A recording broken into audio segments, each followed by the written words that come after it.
All right, welcome. I'm gonna wait for a few people to come in. What's up, Morgan? Let's let some more people in here. I don't know if I'll get a lot. It's the middle of the day on Monday, so I don't expect a whole lot of people. But I didn't feel like waiting until later to do it. I have a lot of other stuff to do, so people can watch the replay. But yeah, this interview with Jon Stewart, I would have expected it to get more coverage on conservative media. But I haven't seen a lot of people really. I mean, I've seen people talking about it on Twitter, but I haven't seen a lot of videos or articles about it. I know my colleague Banshi at Red State wrote an article about it, but other than him, I haven't really seen much. I mentioned it in an article that I wrote for Red State, but it wasn't all about the interview. It just mentioned it. So I also talked about this on my podcast, which should be dropping within the next couple days or so. And I went through part of the interview, but not the whole thing. So that's why I want to do this live stream to go through the whole video. It's only about 6 minutes long, so I don't expect for this to be a long stream. But it's important to point some of this stuff out, especially the way Jon Stewart approaches it. The whole pro-transing kids movement uses very deceptive arguments, and you'll see why. But I'll wait just a little bit longer. P Dog Knight, what's good, brother? How you doing? Yeah, hopefully everything works. This is my first time doing an actual live stream using this new OBS software, which I'm liking, but there's a learning curve associated with it. So hopefully I'm doing it right. Come on in. And if you're watching this, please share it. I need to figure out how to stream this to Twitter too. Yada, yada, yada, yada, yada. Let me go ahead and share right quick. Man, everything's going so slow. How's everybody's Monday going so far? Hopefully well. All right.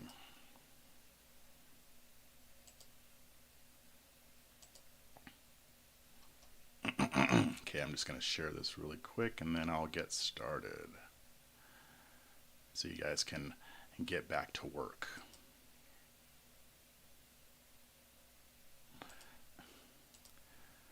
Okay. Almost done. Dang, this thing is going slow.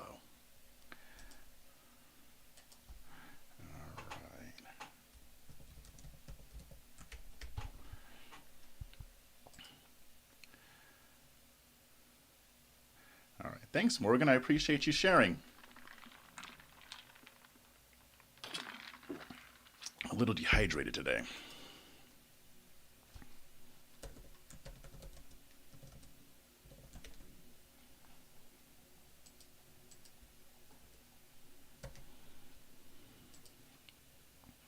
Okay. So I'm just going to go ahead and get started. And if people come in, great. If not, that's fine too. But yeah, basically I wanted to talk about this. The other day, I think it was Friday or Saturday, Jon Stewart, the comedian that used to do The Daily Show, and now he has a podcast, he did an interview with the Arkansas Attorney General. Her name is Leslie Rutledge. And it sounds like this was over a law that Arkansas passed that doesn't allow doctors to perform gender-affirming care on minor children. This does not apply to adults, I believe. I think it just only applies to children, because there is a national movement to encourage youngsters to transition to the opposite gender if they have certain issues, like if they're dealing with gender dysphoria, or in a lot of cases, even if they're not explicitly dealing with that, they might be having eating disorders or other mental illnesses, and a lot of them are being encouraged to transition to the opposite gender. Now, this is affecting young girls more than boys, but it's affecting boys too. And just to give you a little overview, this is being promoted in schools. So for the past almost a decade, a lot of school districts districts are infusing their curriculum with far leftist ideas on gender identity, teaching the idea that basically gender is malleable. You can choose to be, men can choose to be women can be men, or people can be born in the wrong bodies when they're actually the opposite gender, yada, yada, yada, so on and so forth. They're pushing the use of pronouns and, making more accommodations for students who believe that they are transgender. There is a big push to have biological males compete in women's sports because they believe themselves to be women. And with this orthodoxy, if you believe you're the opposite sex, then you are, basically. And so, there's been a debate over, bathroom issues, locker rooms. There's a really big story out right now. I believe the school is in, I want to say Vermont, but don't hold me to that.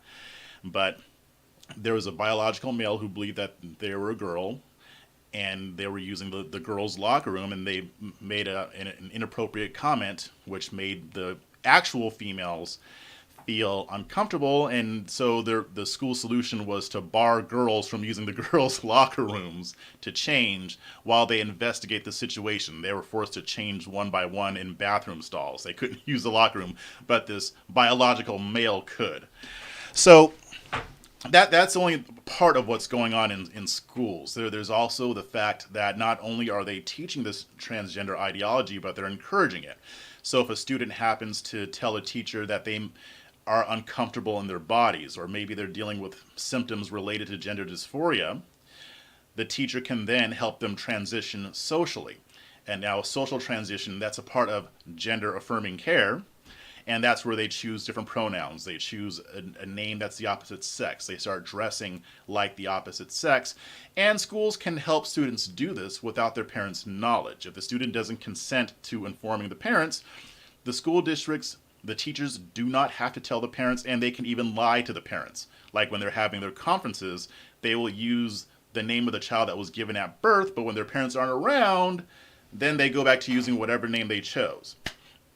Now, there are a few different types of treatments that these kids can go through, right? I already explained social transition, again, changing your name, using certain pronouns.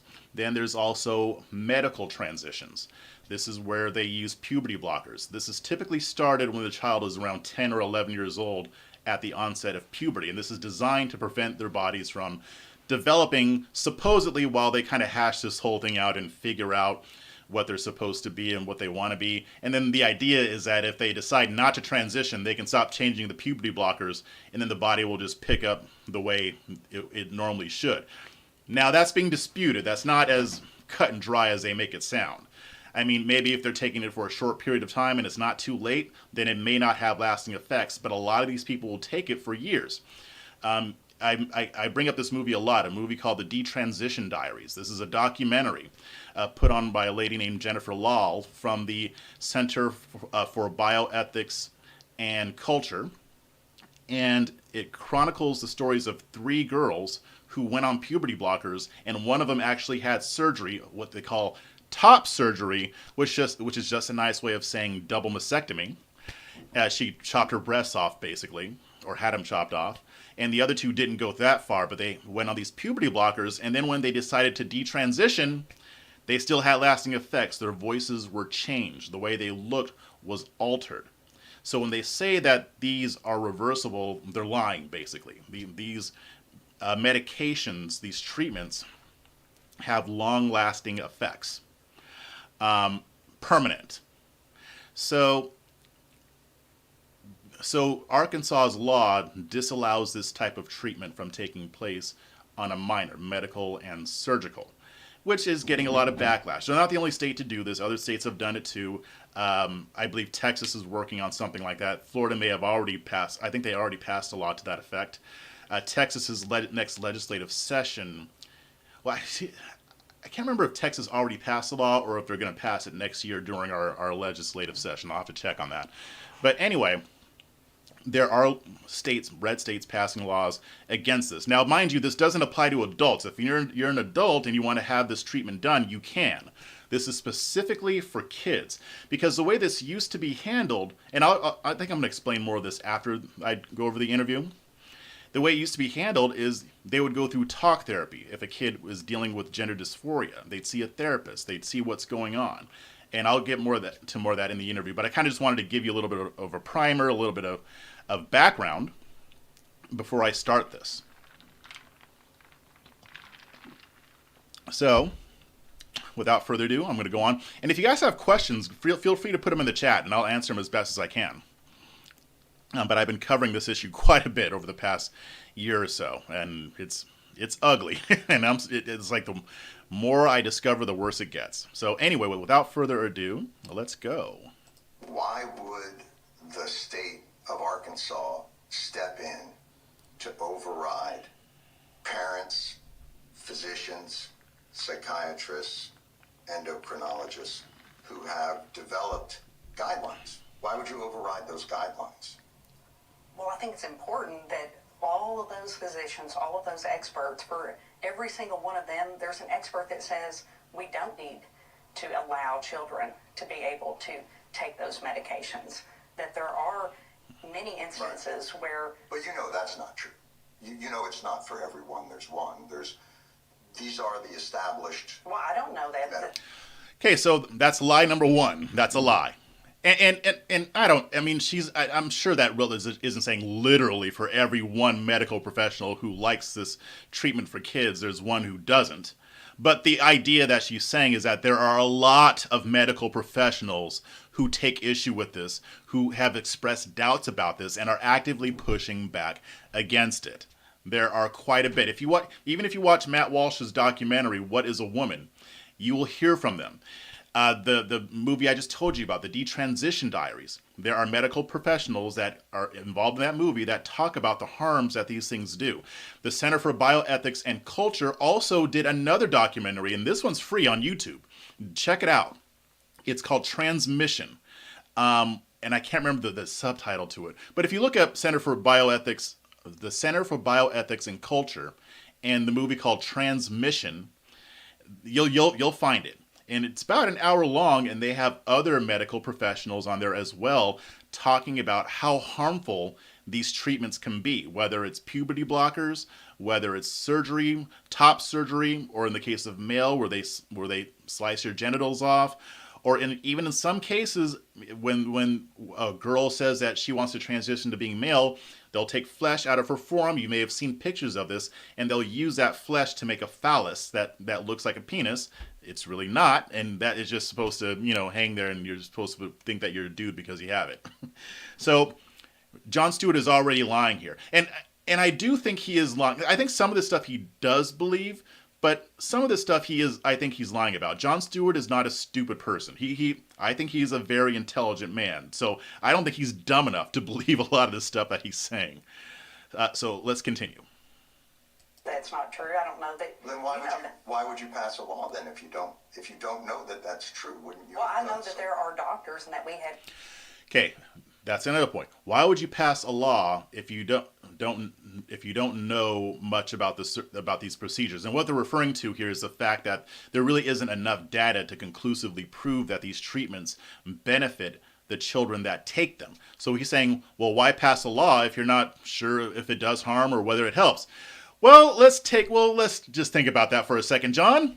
Maybe it's because it involves giving puberty blockers, medications that were used to castrate sex offenders, to children as young as 10 or 11 years old that could have irreversible consequences. Maybe that might be the reason why you pass a law when there's not enough research that has been done yet.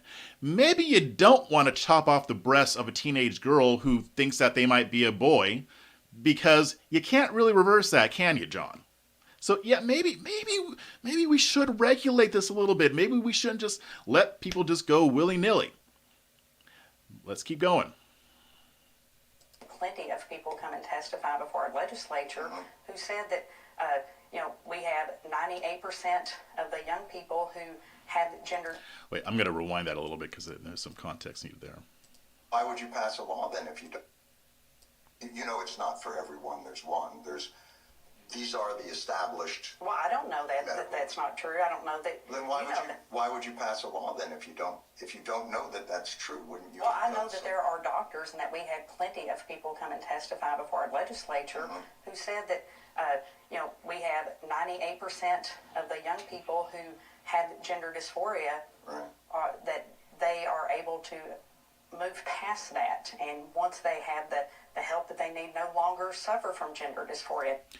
Okay, so what Attorney General Rutledge is referring to, and I'm not sure, and John's going to challenge this, but I'm not sure where they get the 98% figure, but it is known, the studies have shown that, though the studies I've shown have said about 70-80% of children who suffered from gender dysphoria end up growing out of it without needing a whole lot of help.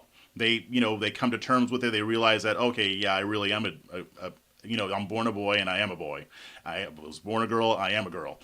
The vast majority of children who go through these episodes grow out of them, again, without needing a whole lot of therapy. And then there are others who do go through talk therapy. They work out whatever issue they're having.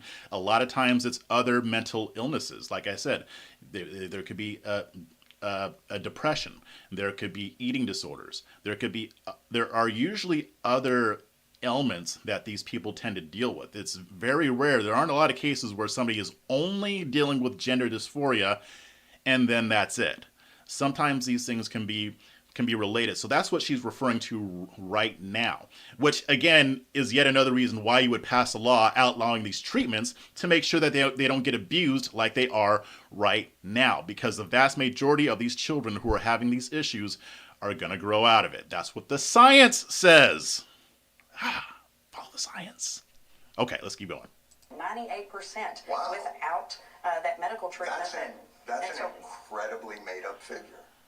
That doesn't comport with any of the studies or documentation that exists from these medical organizations. Now, note, Rutledge just told this guy that people testified, medical professionals from organizations, I don't know which ones these were, she didn't have that with her and she should have been more prepared, which she says later in the interview.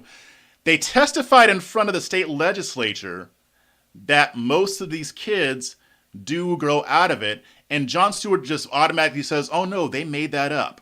You see the work, you see what he's doing here, right? You see the tactic that he's using. He doesn't prove that they made up that number. He just says, oh no, these are studies, and this doesn't comport with the studies or documentation from these medical organizations, which is interesting because he's going to ask her which organizations these people are from, but he doesn't cite the study that disproves that number that she just put out. He doesn't cite the study that shows that actually most kids don't grow out of it. Where's the study, John? Where's the study? I don't even think the American Medical Association has ever made that claim. I don't think any of these organizations have ever made the claim that most children who go through gender dysphoria don't grow out of it. I don't see anybody making that argument. I've even seen left-wing activist media outlets admit that as well. So, but again, he knows that his audience doesn't know that, and they're not going to notice the trick he just used. He just dismissed it outright without having to back up his reason for doing so. All right, let's keep going. What medical association are you talking about of these doctors? Well, we have all of that in our legislative history, and we'll be glad to provide that to you. I don't have the name of that off the top of my head. I know it's something that... You don't have the name of the organization that you're off the getting top that of my head. information? Oh, okay. Right. So they do have the names of the organizations. It's a matter of public record. Jon Stewart could have looked this up if he wanted to. I can almost guarantee you that he didn't. Maybe I'm wrong. But I will say, yeah, Rutledge should have came prepared with that information because she knows who her team should have known who they were dealing with and should have known that this was going to come up. But I mean, that's a small quibble, but at the same time, she should have at least had the name of one or two organizations just to throw out there. She didn't have to recite things by memory, but certain things, yeah. But she is right. There are organizations that have conducted these studies that issued similar findings, at least to what she's saying. But yes, we have all of that cited in all of our briefs. You're suggesting that protecting children means overriding the recommendations of the American Medical Association, the American Association of Pediatrics, the Endocrine Society. We don't have enough data. We don't have enough to show that these drugs are effective and that these children are better off, and that we should You don't encourage have enough, these. or it's not enough for you. Let me try. Okay. So again, what Rutledge said there is right. In America, we don't have enough data showing that puberty blockers, surgical treatments, and other types of gender-affirming care are actually effective when it comes to treating the mental health of these children that are dealing with gender dysphoria and possibly other issues. We don't have enough data. And you know where I'm getting that from? Left-wing media. I've read articles. I've read articles in the Washington Post, I believe even the New York Times, that says data on this is scant. There is some data. I'm not saying there is none.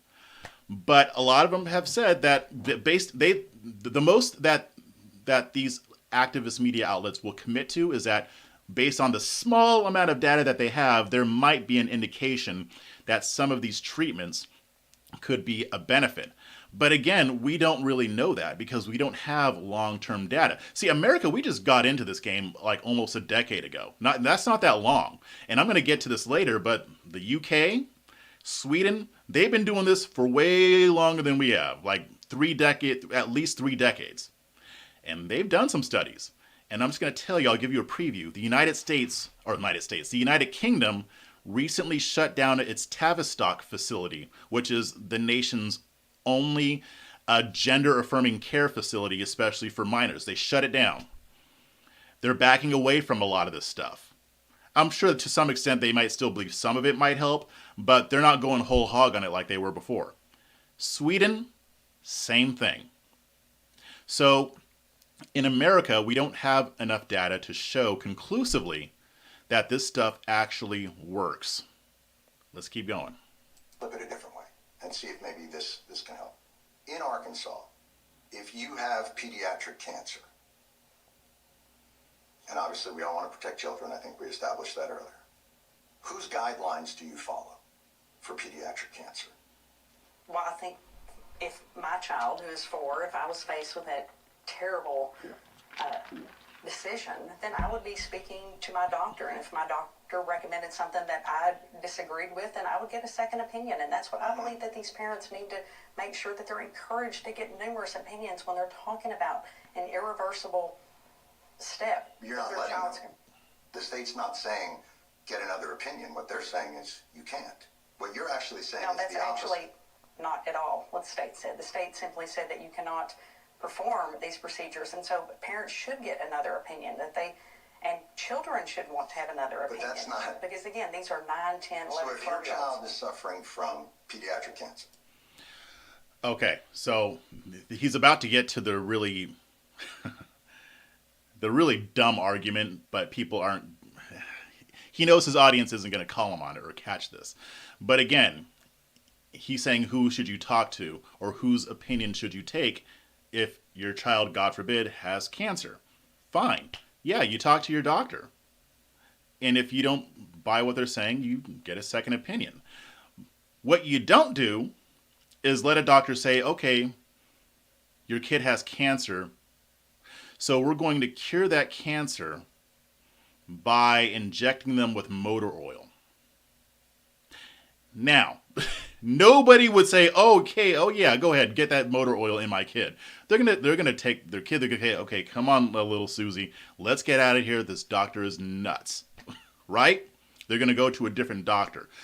That's the equivalent of what we're talking about here. Again, we're talking about medications that were used to castrate sex offenders. We're talking about medications that have already been shown to have irreversible effects, and you want to use these on children, even though it's very much likely that they will grow out of this without the need for medical treatments. So yeah, again, there should be laws against that. When they become adults, they can do whatever they want. They don't have to care what I think about it. They don't have to care what we think about it. This is America. But when they're kids, they don't know what they are. They don't have the capacity to make these decisions. And I know it's the parents that are letting them go along with it, but the parents are also being manipulated too, and I'll get to that in a second. But let's keep going. And the state comes in and says to you, They recommend chemotherapy, but we're not going to let you do that. You can't. We think you should get a different opinion, and here's the organization we think you should get the opinion from. They're not the mainstream, but they're an organization. So that's who you have to be treated by. Okay. Can we spell false equivalency? I mean, and again, Jon is a smart guy. He knows that this is a stupid argument. Let's see. We've got a treatment. We've got puberty blockers. We've got top surgery. We've got phalloplasty. All of which don't have a whole lot of data to support the idea that they benefit these kids. Not enough data.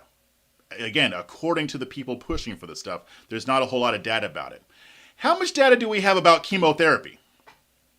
Yeah, exactly. Chemotherapy is a proven treatment. We know what it does because it's been used for decades. We know that it helps to cure, or not cure cancer, but it helps to treat cancer. We already know this. So yeah, it would be absolutely ridiculous for a state to pass a law outlawing chemotherapy, right? Right. Okay. Does that sound like something you would Well, I accept? think that's a very extreme example. That's not at all in line with what we're talking about. We're not saying that at some point, because when you have cancer, it literally is, particularly pediatric cancer, and having friends that have lost children Sure. to pediatric cancer, having a 4-year-old, I'm sure. I've got some bad news for you. Parents with children who have gender dysphoria have lost children to suicide and depression They absolutely because it's have. acute. And so these mainstream medical organizations have developed guidelines through peer-reviewed data and studies. And through those guidelines, they've improved mental health outcomes. Again, we don't know the long-term effects of these things. Now, Jon's right, by the way. People who suffer from gender dysphoria are more likely to commit suicide. It's a very sad reality. And everybody wants a way to solve this problem. But again, giving irreversible treatments that are not proven and that could cause more damage later on is not the answer. See, before they started trying to push this stuff, they used to use talk therapy.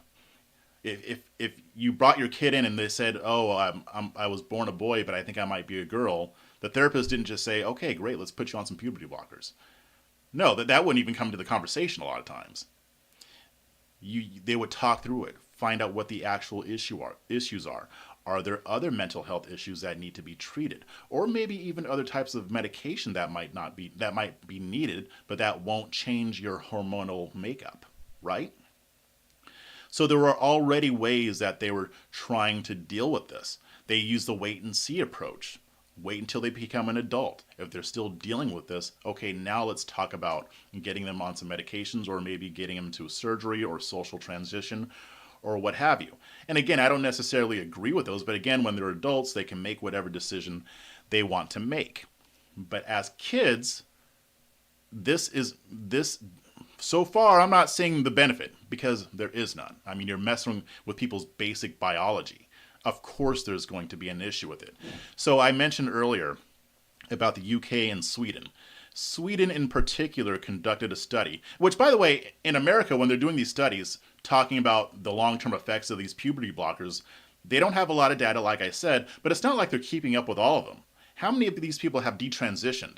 Like, they'll tell you that only 1% to 2% of these people will detransition, but we don't even know that for sure. There are flaws in those studies because a lot of these people they weren't even able to contact. It's not like they were keeping up with them. In Sweden, they did a more longer-term study, and they were looking at people who received puberty blockers, or maybe they went through surgery as kids, and then they grew up. And when they grew up, the ones that went through these treatments were 19 times more likely to commit suicide, to kill themselves. See, Jon's not looking at the long-term effects of this. And he really can't, because we don't have a lot of data on that. But that's why Sweden is pulling away from this stuff and using alternative methods. So yes, it is sad. People who deal with gender dysphoria are more likely to commit suicide in general. But it's seeming like using these treatments makes them even more likely to kill themselves if they're treated as kids. Now, I don't know what it is for adults. I can look into that at another time, but my focus here is the kids, because that's who these people are targeting. So it's not very likely that these outcomes are going to be what we would like them to be. And the subject of suicide is one of the ways that they emotionally blackmail parents into allowing their kids to go through these treatments and these procedures. What they do is they tell these parents, you know what, your kid says that they have gender dysphoria. They're probably going to kill themselves if you don't let them transition. So you might as well just let us treat your children, give them puberty blockers, chop off their breasts, and everything will be fine. So yeah, parents are involved in this. These kids, in most cases, aren't going by themselves to these professionals and getting these treatments, although with the law that California passed, who knows what could happen.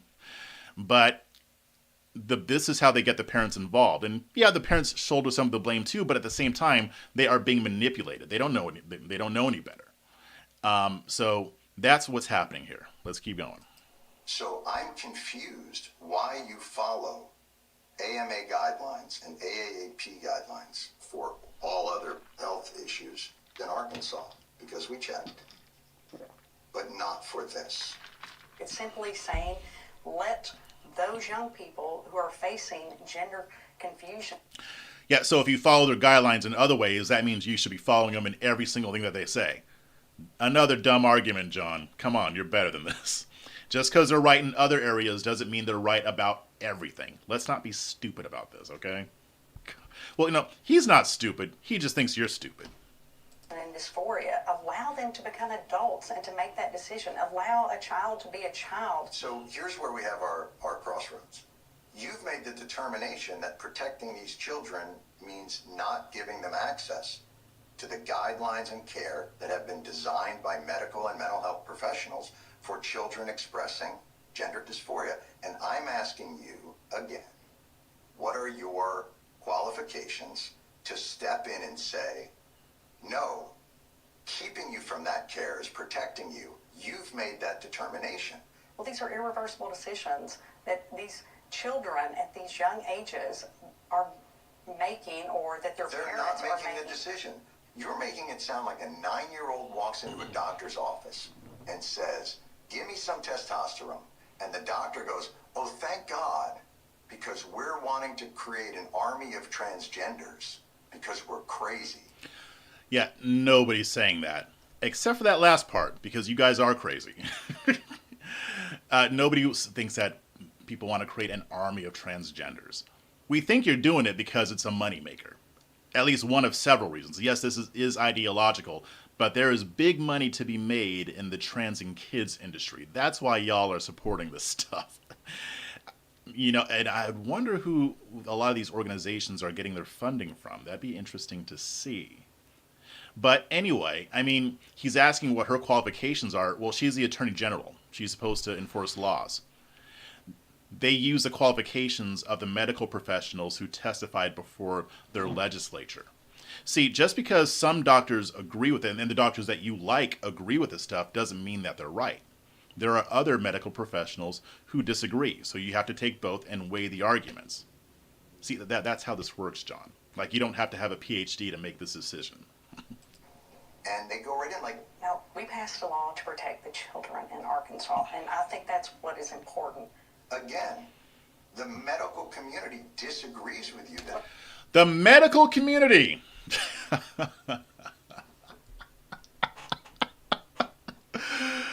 The entire medical community, John. No, members of the medical community disagree with her. And other members of the medical community agree with her. But this is how the progressives do with this. They make it sound like, oh, this is just a foregone conclusion. This is settled science. The medical community says that we should be mutilating kids to keep them from killing themselves. Again, it's easy to see through that argument. This is why I'm surprised that more conservatives haven't taken this on. Not all of the medical community. Who doesn't? We have had experts testify here in Arkansas. Okay, from what medical organizations? Well, we have all of those in our briefs, and I apologize that I wasn't prepared to have a Supreme Court argument today in front of you, but Yeah, but you should have been, Attorney General. You should have been, because that's how these people are. And maybe she's not used to dealing with the activist media, so maybe that's why. But yeah, you gotta come prepared, because they will use all kinds of deceptive arguments. I mean, and I think she still did okay, but some those were valid questions that he was asking. It's valid to ask which organizations she's talking about. I'm not going to knock him for that, but yeah, for these things you got to know your stuff, or at least come prepared to articulate it, because you can't remember everything, right? So you just kind of anticipate what's going to be asked, and you have that stuff beforehand. But this is pretty much the end of the interview. There's not much more here, but basically these are the types of arguments that progressives use to promote the idea that children should be going through gender-affirming care. There's a lot of deception inherent in it. There's a lot of false equivalencies. There are a lot of false arguments. And again, a lot of lies. This movement thrives off of ignorance. Because for starters, most people don't know that this stuff is happening. They don't know that their school district could help their kid socially transition without telling them about it. They don't know. They have no idea that that's happening. A lot of people woke up during the COVID-19 pandemic when kids were learning from home, so now parents can actually see what's being taught to their kids. But we're behind. The pro-transing kids movement got its head start. And we are playing catch up, and they are pushing back, and they are having some successes. But this interview right here is a microcosm of what's playing out on the national stage. The other way that they're trying to win over this argument is by making people too afraid to talk about this stuff. You know, what they usually do, they call you names if you disagree with them. You're a racist, you're a sexist. Well, in this case, if you think that you shouldn't chop off a teenage girl's breasts to better her mental health, then you're a transphobe. You're anti-trans. That's how they get you. The American Medical Association that Jon Stewart just brought up, guess what they just did? Last week, this is beautiful. Last week, that organization, along with a lot of other organizations, sent a letter to Attorney General Merrick Garland at the Justice Department. And guess what they asked him to do? To launch criminal investigations into journalists who are exposing medical facilities that perform these treatments on minor children, blaming them for bomb threats and threats of violence. So outlets like the Daily Wire, Matt Walsh, and Libs of TikTok, and other conservative groups and individuals who are reporting on this stuff on social media, they want the DOJ to investigate these people for criminal charges. Now, that sounds familiar, doesn't it? You remember the whole domestic terrorist thing? It's the same exact playbook. They want to use the government to intimidate people into shutting up about this. Now, it's not working. It's not working. And so far, Garland hasn't said whether or not he'll actually do what they're asking. I think after the blowback that he got from the domestic terrorist thing, I don't think he wants that smoke right now. But maybe he does. But again, this is what's happening. This is one of the biggest problems that the country is facing that most people don't know about. So the more exposure we can get on this stuff, the better. But I'm just going to leave it right there for right now. Thank you guys for joining in. Thank you for watching this. Please subscribe to my channel. Hit that subscribe button and the notification bell. Please share this, and I will see you next time.